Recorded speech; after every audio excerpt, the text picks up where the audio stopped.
Bapak kan tahu saya hatinya tulus dalam melayani Tuhan. Nggak ada maksud, oh saya tetap pertahankan, harus ibadah, karena saya mendapat keuntungan apa. Terus dia ngomong begini, iya saya tahu, Pak Yulius orangnya baik. Langsung Tuhan tegur saya, nggak ada manusia itu yang baik. Frank, keluarin Frank. Markus 10 ayat 18, nggak ada. Kamu baik loh. Kamu langsung bilang apa? Nggak ada manusia yang baik. Dia bisa baik kalau Tuhan taruh rohnya itu yang menguasai hati pikirannya, maka orang itu jadi baik. Lihat ya, ketika Yesus menjadi manusia 100%, ada anak muda datang, cuman tanya nih, hukum yang mana lagi supaya kami, anak muda itu bilang, coba next sebelumnya. Pada waktu Yesus berangkat untuk meneruskan perjalanannya, datanglah seorang berlari-lari mendapatkan dia sambil bertelut di hadapannya. Ia bertanya, guru yang baik, apa yang harus kuperbuat untuk memperoleh hidup yang kekal? Anak muda ini sudah mengikuti 10 hukum Taurat. Jangan berzina, jangan mencuri, jangan bersaksi dusta, hormati orang tua. Udah saya lakukan. Next. Lihat. Jawab Yesus, mengapa kau katakan aku baik? Waktu itu Tuhan Yesus sebagai manusia 100%. Tak ada seorang yang baik selain daripada Allah saja. Jadi kalau saya berkata, Pak Joni orangnya baik, dia bisa baik karena ada roh Tuhan. So, nangkep ini ya. Makanya saya bilang, di dalam perjanjian baru itu saudara hidup di dalam anugerah kasih karunia. Saudara melakukan apa-apa yang menurut kehendak Tuhan, sesuai dengan apa yang berkenan di hadapan Tuhan. Itu bukan kuat gagah saudara, tetapi roh yang Tuhan taruh. Keluarkan Yehezkiel 36 ayat 27. Perhatikan ini baik-baik. Jadi saudara kalau hidup tanpa roh, terus dia bisa berbuat baik, jujur, saya juga bingung. Karena Alkitab berkata, manusia lahir sudah berdosa, hilang kemuliaan Tuhan. Lihat nih, perhatikan baik-baik. Rohku akan kuberikan diam di dalam batinmu ketika engkau percaya bahwa Yesus adalah Tuhan. Dan aku akan membuat kamu hidup menurut segala ketetapanku dan tetap berpegang pada pelaturanku dan melakukannya. Siapa yang melakukan perbuatan-perbuatan baik saudara yang saudara lakukan? Saudara bisa rajin, walaupun hujan. Tadi saya pikir, karena apa ya pada nggak datang gitu ya. Tadi saya keluar, saya mau ambil roti, hujan. Mungkin rambut saya sedikit basah. Memang jadi tidak bisa hadir. Terus saudara bisa nih, ada di sini nih. Emang kekuatan saudara? Tidak. Percayalah, ketika motivasimu tulus dalam mencari Tuhan, saudara bisa ada di sini, duduk di sekarang di tempat ini. Semua saya sering katakan, kemurahan Tuhan. Lihat, saudara bisa taat dengan firman Tuhan. Kenapa? Roh yang Tuhan taruh di dalam hati kita. Saya ulangi ya. Rohku akan kuberikan diam di dalam batinmu. Dengan maksud apa? Aku akan membuat kamu hidup menurut segala ketetapanku dan tetap berpegang pada pelaturan-pelaturanku dan melakukannya. Tangkap ini ya. Oke. Sudah ngerti? Saya mau bahas sekarang ciri orang yang hidup di dalam roh. Tadi secara garis besar adalah setiap orang yang dipimpin roh Allah. Nanti kamu hidup dipimpin roh Allah? Ragu-ragu juga, bingung juga gue. Jawab, Di. Benar? Pak Joni, hidup dipimpin roh Allah nggak? Amin. Tapi ketika ada mobil motong Pak Joni, keluarnya kata-kata apa, Pak? Jujur, buka kaca, mata lu di mana ya? Nah kita mau cek, saya ini hidup dipimpin roh, hidup di dalam roh, hidup yang berkenan dan sesuai kehendak Tuhan atau tidak. Cirinya gampang nih, pertama adalah dia suka firman dan berdoa. Ini aja udah ciri pertama. Saudara suka nggak baca firman? Karena makanan roh yang Tuhan taruh di dalam hatimu adalah firman. Maka firman Tuhan berkata, manusia hidup bukan hanya dari roti saja. Kalau roti buat tujuan yang tubuh nih. Sampai badannya gede kayak Pak Joni, kalau anak kecil kayak Jessica sampai bertumbuh. Itu dia perlu roti, ya nasi. Tapi dalam kita kan ada roh. Roh itu makanannya firman. Jadi kalau dia nggak makan, terus nggak suka, rohnya kayak apa ya? Saya sering katakan di dalam manusia itu, tadi saya katakan ada dua unsur, roh dan daging. Roh itu saya ibaratkan anjing putih. Daging itu anjing hitam. Tiap hari dia berantem. Bergumul lah istilahnya. Lakukan itu apa enggak ya? Tapi itu menyimpang dari firman. Nah, itu berantem tuh tiap hari. Siapa yang menang tergantung siapa yang diberi makan. Daging saudara itu anjing hitam. Kalau itu yang tiap hari saudara beli makan, nonton televisi, berita-berita apa yang masuk gitu ya dari YouTube, si anjing hitam itu jadi kuat. Roh saudara nggak dikasih makan. Waktu ada pergumulan, ketika mengambil satu keputusan, itu kan bergumul tuh. Pasti si anjing putih itu KO. Kenapa? Nggak ada kekuatan, nggak diberi makan. Kasih makannya seminggu sekali. Itu juga di hari Minggu. Benar nggak? Coba saudara bayangkan. Saudara emang hidup nggak dalam pergumulan. Begitu bangun tidur, hadapi ini, hadapi itu. Kecewa sama ini, sama itu. Kan saudara harus merespon dengan persoalan. Saudara mau responnya pakai apa? Itu kan pergumulan. Pakai cara roh atau cara daging. Roh bilang tampar pipi kanan, kasih pipi kiri. Daging bilang tonjok sekali, bunuh. Ibaratnya senggol, bacok. Saudara kebayang nggak? Itu kan pergumulan. Saudara bayangkan anjing putih itu adalah roh. Saudara nggak pernah kasih makan. Kenapa nggak kasih makan? Nggak suka. Jadi ciri orang yang dipimpin roh, hidup di dalam roh adalah dia suka firman. Baca firman. Nggak suka, kalau saudara nggak suka, paksain diri. Kalau anak saya sakit ya, pasti dia kan nggak doyan makan ya. Saya paksain tuh, harus makan. Sambil marah-marah. Harus makan supaya fisiknya kuat. Begitu juga roh saudara yang saya katakan kalau minggu lalu. Roh kita sakit, kita jadi ogah. Nggak nafsu makan. Saudara harus paksa diri. Disiplin diri. Suka, tidak suka, mengerti, tidak mengerti. Saudara harus disiplin baca firman.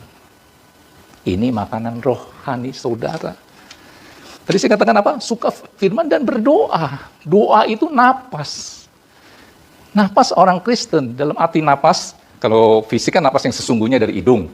Kalau roh itu napasnya lewat doa. Makanya orang yang nggak berdoa 3 bulan, saya yakin rohnya mati. Saya teropong ya, di sini ada nggak yang 1 bulan nggak pernah berdoa? Pasti rohmu mati, nggak bernapas.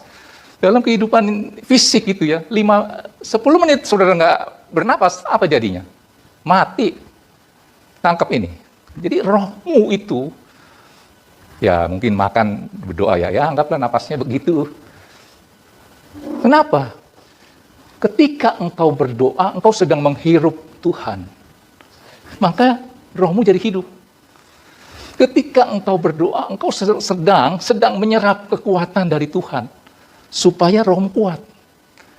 Saya punya handphone, kalau baterainya udah tinggal 10%, saya perlu apa? Perlu terkonek dengan sumber listrik, charger ya, supaya waktu connect itu, tujuan daripada HP itu connect adalah untuk menyerap kekuatan supaya handphone ini jadi kuat lagi. Saudara juga begitu. Doa itu tadi saya katakan menyerap kekuatan Allah seperti handphone dicas, terkonek dengan Tuhan. Waktu berdoa, saudara sedang menyerap kekuatan dari Tuhan. Disitulah rohmu jadi kuat. Jadi 2 hal ini kalau saudara tidak ada, saya yakin saudara pasti hidup di dalam daging. Apa-apa nih sambil introspeksi diri ya. Mantesan saya berdoa udah 3 tahun. Kagak dijawab-jawab. Karena firman Tuhan yang tadi. 1 Yohanes 3 ayat 22. Frank? 1 Yohanes 3 ayat 22. Padahal janji Tuhan ini adalah begini. Dan apa saja, ya free will saudara lah, kehendak bebas saudara, apa saja yang kita minta, kita memperolehnya. Daripadanya, dari siapa? Dari Tuhan. Kenapa bisa dipenuhi permohonan doa kita? Karena kita menuruti segala perintahnya dan berbuat apa yang berkenan kepadanya. Apa sih yang berkenan? Tadi saya katakan, karena kita hidup di dalam roh, hidup dipimpin roh. Pasti saudara akan matching kehendak saudara dengan kehendak Tuhan. Sinkron. Pasti Tuhan kabulkan. Mengerti ini ya? Itu poin 1, ciri orang yang hidup di dalam roh adalah suka firman dan berdoa. Poin kedua adalah tidak dapat berbuat dosa. Saudara pelototi saya, masa sih orang Kristen gak bisa jatuh dalam dosa? Mungkin kemungkinan orang yang beragama Kristen lebih bisa. Tapi anak Tuhan, apa benar Pak Yulius katakan tidak dapat berbuat dosa? Bukan kata saya, kata firman. Keluarkan dulu 1 Yohanes 3 ayat 9. Jatuh sih bisa, tapi dia nggak mampu menikmati dosa itu. Percaya nggak? Poin kedua adalah tidak dapat berbuat dosa, bukan kata saya, apa Alkitab katakan. Saya terjemahkan ayat ini, tidak mampu menikmati dosa. Setiap orang yang lahir dari Allah tidak berbuat dosa lagi. Sebab benih ilahi tetap ada di dalam dia. Ayo katakan sama-sama. Dan ia tidak dapat berbuat dosa. Karena ia lahir dari Allah. Saudara bingung, perhatikan saya. Apa benar anak Tuhan gak bisa jatuh dalam dosa? Jatuh dalam dosa bisa, menikmati tidak bisa. Saya sering katakan kalau orang yang hidup di dalam roh, diibaratkan, itu seperti saya berpakaian seperti ini. Pakai jas, pakai dasi, pakai sepatu keren, rambut saya kasih gel. Makanya saudara lihat saya di mimbar sama hari-hari biasa itu agak beda. Karena rambut saya pakai gel. Ibaratnya saya hidup dalam roh ini seperti pakaian ini. Satu hari saya jalan-jalan ke tepi kolam renang. Mungkin karena saya lihat WA gitu sambil jalan-jalan. Saya jatuh. Waktu saya jatuh kolam renang ya. Kolam renang itu kan buat anak-anak, buat yang hobi berenang, satu kenikmatan dong. Lu berenang kan gak gratis, harus bayar. Jessica suka kan berenang, lihat kolam renang rasanya, pengen cepet-cepet nyemplung. Padahal celananya belum copot, udah pengen lari aja. Saya lihat cucu saya begitu. Tapi buat saya seperti ini, karena saya main handphone, jatuh nih. Jatuh nih, kolam renang. Kira-kira apa yang akan saya lakukan? Cepet-cepet saya akan bangkit. Apa saya jatuh? Asik. Memang saya, kolam renang kan bayar. Saya berenang aja pakai baju seperti ini. Mungkin nggak? Jadi saudara kalau hidup dipimpin roh Allah, saudara jatuh ke dalam dosa, saudara nggak mampu menikmati. Hatimu tuh berdebar terus. Roh yang ada di dalammu itu bekerja, jadi di dalam hati kamu itu berkecamuk. Saudara pernah seperti itu? Gak ada damai. Karena melakukan sesuatu, kenikmatan sesaat. Pernah? Tapi bagi orang yang pakai baju berenang, itu kolam renang bagi dia apa? Nah, orang yang pakai baju berenang itu hidup di dalam daging, dipimpin oleh daging.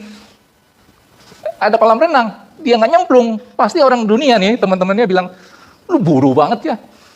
Datang ke tempat kolam renang, lu kok nggak berenang? Sudah nangkep ini nggak?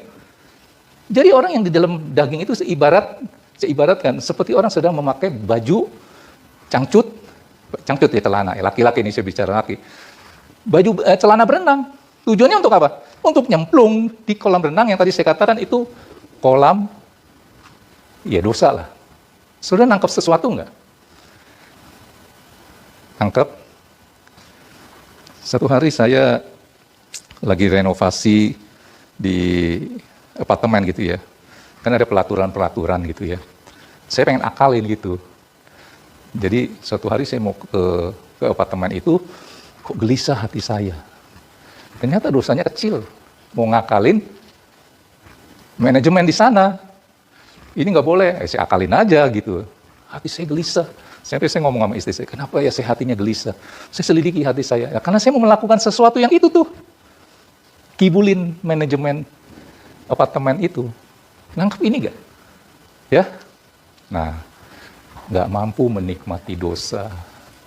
Saudara, ketika otakmu, pikiranmu menyimpang aja dari firman Tuhan, di sini hatimu gelisah, saudara nggak bisa menikmati. Ya, ada orang bisa menikmati kebencian nggak? Ada loh. Kalau nggak ngomongin orang rasanya nggak betah gitu, maunya ngomongin aja itu. Tapi ada orang yang baru ngomong sedikit tentang orang itu, di sininya udah berdebar. Nangkep ya? Oke, jadi tidak mampu menikmati dosa. Ketiga adalah orang yang Hidup di dalam roh ya pasti hidup di dalam buah roh. Keluarkan Galatia 5